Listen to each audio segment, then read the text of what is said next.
আজকে কথা বলবো বাংলাদেশের স্বাধীনতা নিয়ে এবং বাংলাদেশটি কিভাবে স্বাধীন হলো, আমরা একটি সার্বভৌম রাষ্ট্র কিভাবে পালাম, আর এই রাষ্ট্রটা তৈরি কিভাবে হলো। এবং বাংলাদেশ স্বাধীনতা যুদ্ধ শুরু হওয়ার আগে শেখ মুজিব এবং ভারতের তৎকালীন প্রধানমন্ত্রী শ্রীমতী ইন্দিরা গান্ধীর সাথে বৈঠক হয়েছিল এবং সেই বৈঠকে কি কি চুক্তি করছিল। সেই বৈঠকে শ্রীমতী ইন্দিরা গান্ধীর সাথে শেখ মুজিব চুক্তি করছিল যে আমাদের দেশের যে যুবক ছেলেরা আছে তাদেরকে আপনার দেশে এনে যুদ্ধের ট্রেনিং দিতে হবে, কারণ অস্ত্র চালানোর ট্রেনিং দিতে হবে।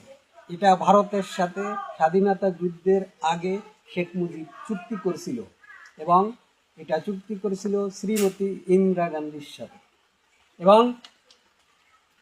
ইন্দিরা গান্ধী সেই চুক্তিটি মেনে নিলে এবং ইন্দিরা গান্ধী আরও মেনে নিল 1 কোটি শরণার্থী সে সময় বাংলাদেশ থেকে ভারতে পাড়ি জমাইছিল এবং তাদের খাদ্য, বাসস্থান, ওষুধ, বস্ত্র এগুলো ভারত সরকার ওই সময় বহন করিল শ্রীমতী ইন্দিরা গান্ধী, কারণ শেখ মুজিবের সাথে একটি চুক্তি হইল এবং ইন্দিরা গান্ধী কথা দিল যে তোমাদের দেশ স্বাধীন করার জন্য সব ধরনের সহযোগিতা আমি করে যাব।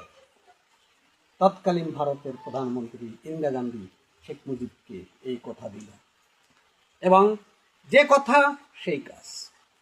এবং ইন্দিরা গান্ধীর সাথে এই চুক্তি হওয়ার পরে শেখ মুজিব 1971 সালে স্বাধীনতার ডাক দিল এবং শেখ মুজিব বলল যে আমি যদি হুকুম দিবার নাও পারি, তোমাদের যা কিছু আছে তাই নিয়ে শত্রুর মোকাবেলা করবা, তোমরা ঝাঁপিয়ে পড়বা স্বাধীনতা যুদ্ধে।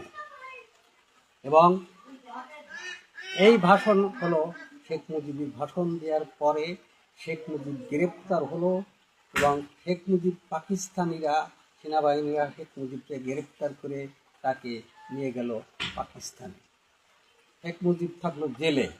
এদিকে ভারত সরকার ইন্দিরা গান্ধী পৃথিবীর এমন কোনো দেশ নেই শেখ মুজিবকে বাঁচানোর জন্য, জেল থেকে ছাড়ানোর জন্য না গিয়েছে এবং